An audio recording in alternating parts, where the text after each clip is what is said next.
It's Halloween! However, I'm gonna take a second and not review any video games and actually take a look at something from the 90s. And since Goosebumps came out, I think this is the perfect occasion. Right now on Juforade.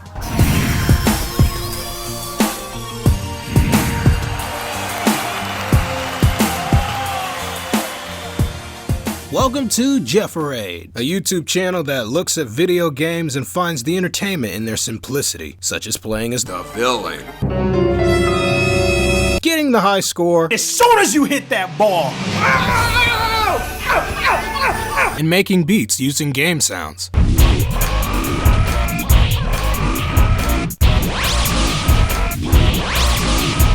Among other things. But let's act like I don't do any of that and I actually look at old horror shows, because horror is one of my favorite genres. I'm really into surreal horror, the type of horror that shocks you when you see it. That eeriness came from growing up on influences like Courage the Cowardly Dog and other works inspired by Wes Craven and Tim Burton. But on this Halloween day, I think I'll put the spotlight on R.L. Stine, a better writer than Dean Koontz. And if you haven't been to a Scholastic book fair for the last 30 years, then you would know that his most famous work is Goosebumps. Never heard of it? Well, it kind of became inexistent as soon as Harry Potter came out. That and Animorphs. But R.L. Stine was like the Stephen King to children. His Goosebumps books were known for their amazing imagery on the front, which were very scary, which is what made Goosebumps extremely popular. It was good enough to actually get a TV show on Fox Kids on Saturday morning. Now, every episode of the show was based off of one of the novellas. The producers managed to cram in over 100 pages into 22 minutes. Which was impressive because they still told the story. However, one story goes untold in novel format, and that special is known as Chillogy, the season 3 finale of Ultimate Goosebumps. Because changing the name every season makes everybody want to watch the show. And it's actually a 3-parter that only aired on Goosebumps and is not based off of any of the novels. Now mind you, I didn't figure that out until 2002 by checking it on TV Tome, so you can imagine me at every Scholastic book fair trying to find Carlsville because I've been wanting to read it for years. But since that's not possible, let's just do the next best thing and just watch it for a Halloween special. By the way, before the episode actually starts, we get treated to the awesome Goosebumps opening, which kinda sounds like New Jack Swing.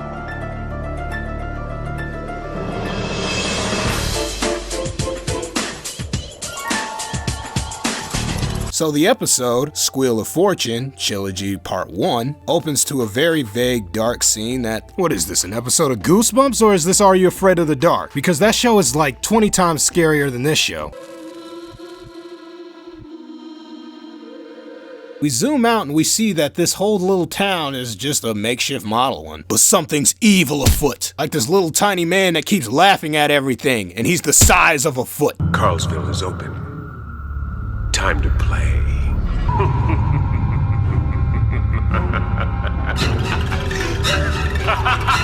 At least he has the decency to turn on the streetlights. The next day, we open to our heroine, Jessica Walters, walking to a garage sale, hosted by these two boys, Matthew and his younger brother, Todd. Todd, what a pig! You're damaging the merchandise! Foreshadowing. Oh shit, it's the Gooch! Anyway, Jessica tries to buy the whole desk for $20, but what she's really trying to do is to get them to reveal their cards. How much are these books? Smells like someone's been rolling loud on here. I'll give you $2 for it. You could have bought a whole pack of baseball cards with that money. But either way, she swindles Matthew out of his baseball card. Not because she's good at swindling, but because his brother is an idiot. But you only paid Bobby Staley $1 for it. Todd? The only other bill I have is... well, it's just a 1. What do you mean all you got is $1? I said it was $2. The only thing I'm selling you is Jack and shit.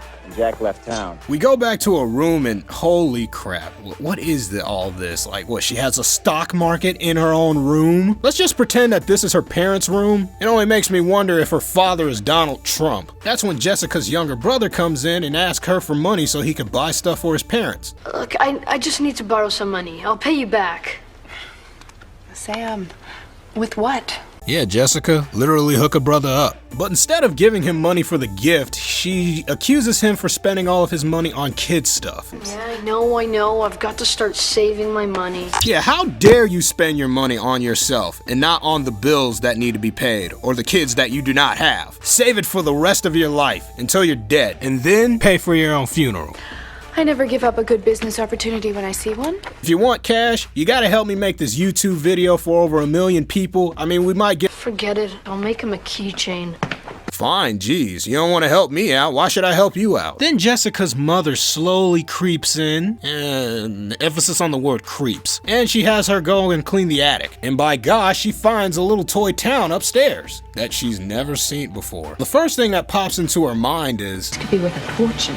but I'm only questioning is, why didn't you guys notice that before, and how long has it been sitting here? This whole situation has creepy written on it. Not written, stamped on it. I wonder who left it here.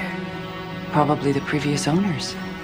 Can I have it? Oh, so the other neighbors left it. How long have they lived in this house? I mean, you think you're weird. I mean, the guys before you, Anyway, the tiny man on the inside of the makeshift town overheard Jessica's exploits for wanting to make money off of selling it. But he ain't having that shit. He tricks Jessica into picking up a phone call, which ends up sucking her down and shrinking her into the size of the town. Now, I can understand how everything now to her is life-size, but how the heck does the town has an atmosphere? Shouldn't we be seeing like the ceiling of her attic? Nice fucking model! Anyway, Jessica finally finds the phone that has been ringing. Hello? Who is this? Carl. But my friends call me Carl. Platana Nadaluski, and you get the hell out of here! That's when she meets up with a strange man named Carl. I've been waiting. Yes, follow the strange man in a fedora and an overcoat. He is like the pure definition of what a stranger is and who you shouldn't be talking to. Did you learn anything from Scruff McGruff? So Carl offers to be business partner with a 13-year-old girl. He even offers 50% of the revenue, and that's better than some YouTube networks. All she has to do is sell lemonade, which I'm pretty sure that's either pixie dust or angel dust. He sets her up with a lemonade stand and a gender-ambiguous sidekick, and they get the show running. I can't be responsible for what happens to greedy little pigs. Foreshadowing. Good luck. And as they sold lemonade, I think I found some new samples to add to this techno remix I've been working on. Well, thank you. Give me 2 more then. Wet the whistle, if I might. Twice the price. Twice the price. Twice the price. You could charge a fortune. Fortune. Fortune. Fortune. Fortune. Fortune. Fortune. Fortune. Twice the price. Twice the price. Twice the price. Twice the price. Wet the whistle, wet the whistle, wet the whistle, wet the whistle, if I Give me 2 more then. Give me 2 more then. Kill him! Well, thank you. Well, thank you. Well, thank you. Well, thank you. Now, business for Jessica's lemonade stand is booming, but the only reason why it's booming is because she keeps raising the price on all of her lemonade, which is something she was clearly told not to do. Clearly, she doesn't heed the warnings and she goes ahead with her greedy ways, and I think Carl kinda anticipated that. I don't care who you are, you don't go into the business with minors, unless you're Usher. To get even more money, she holds an auction for the last cup of lemonade. There is 1 glass left, and I will be happy to sell it to the highest bidder. And then that's when her plan got exposed.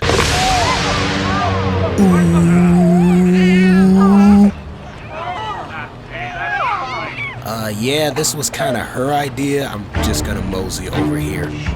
more all along. How do you know that's lemonade? That could have been my piss water with lemons in it. He's nothing but a greedy little pig. Well, since you're in Beetlejuice land, they said it 3 times, so it must be true, so therefore you are. Pause. Okay. 3 things. Number 1, you look like a little boy with a honeydew wig on. Just let it hang more in the back and you'll be golden, sweetheart. Secondly, you look like a rejected Power Rangers monster. I mean, I know Saban had a budget, but seriously, the effect and the costume just scared the shit out of me when I was a kid. Which brings me to number 3. This transformation, this girl turning into a pig, it's considered the scary part because this is what they are advertising in all the little Saturday morning bumpers for this episode. But this is the kind of stuff that enticed me about Goosebumps. You guys ever hear of the Goosebumps book, The Haunted Mask? It's actually the first episode of this TV series. And the scary part of that episode isn't a transformation, it's just the horror of thinking that that mask is gonna be her new face for the rest of her life. I'm supposed to be mean, but I'm not.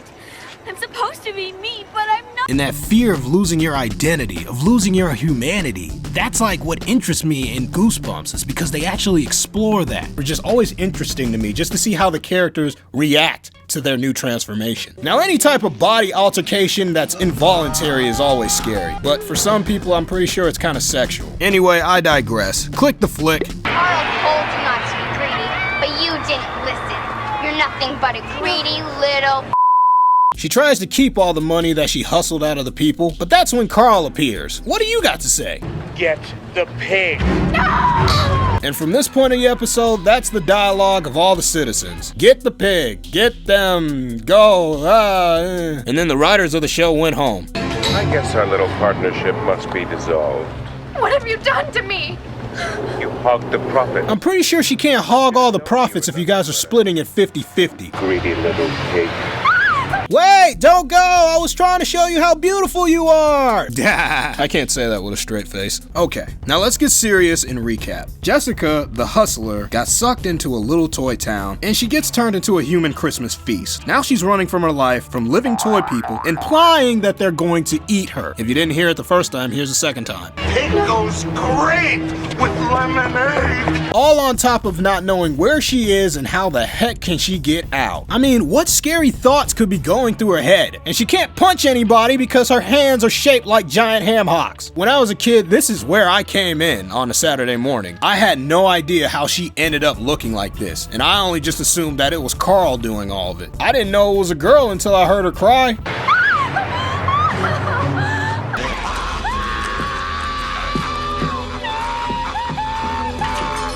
So without knowing any of the previous scenes, I was kind of left in the dark for a couple of years on what happened. Hence, the episode was a lot scarier to me as a kid because of what I didn't know. Sadly, the transformation only lasts less than 3 minutes of runtime, and she should have just been able to squeal in terror. Then it would really make it suspenseful because now we don't even know what the hell she's saying, let alone what she's thinking. Just like a real pig. Really? You're gonna give them the money back after all this bullshit you went through? I would've at least tried to keep some of it. She could've stashed the money in her teats. Anyway, while the people are distracted by picking up their own money, Jessica manages to get back to the phone booth that teleported her there. 911, this number is no longer in service. Even if it was in service, they still wouldn't even come. Cops don't help other pigs. When that doesn't work, she tries to dial another number and... Are you fucking kidding me? She's able to dial a phone with her hooves? Are you kidding me? She's literally punching the numbers with her sausage fingers. That's like me trying to use a touchscreen with a soccer bopper. You know what? This looks so ridiculous. I'm gonna consider this the twist of the episode because this defies all logic, even by Goosebumps standards. So the episode ends with her getting caught and then taken to a slaughtery factory, and we never see Jessica ever again. Moral of the story? Don't be greedy, or you'll get turned into a pig, even if you're female. The end. Or is it? Personally, I would have ended the episode with her actually managing to escape, but she's just stuck looking like Miss Piggy for the rest of her life. Then she becomes an actress, and in 2008 she stars in a movie called Penelope with Christina Ricci. But if you truly want to see how the episode ends, pick up the out-of-print DVD of Chillogy, or if you're like me, just watch it on your favorite video streaming website. Cool thing about Goosebumps now is that it's available pretty much everywhere, and it's kind of hard to avoid, even at the movie theater. And that's what inspired me to actually do this episode, is the new release of Goosebumps, which came out this year as of this recording. And the movie's even featuring Jack Black, one of my favorite actors since School of Rock and Brutal Legends. Now I'll leave you guys hanging on the ending of this episode. However, I won't leave you hanging on the rest of the trilogy, which I'll review in its entirety. So be sure to be subscribed when that episode drops so you could be one of the first people to watch it. And if you really want to be first, you would be following me on Twitter, as well as liking my Facebook page because that's the first place I'm gonna post it. Be sure to hit that like button on this video as well, and leave in the comments your favorite Goosebumps story. It could be from the original TV series, or any of the titles that you could find on a bookshelf. Just be sure to beware on the next episode because you are definitely gonna be in for a scare. Don't believe me? Just look at this thing. I mean, I'm not even a brony, but goddamn, like I got this as my wallpaper because this shit is scary as fuck!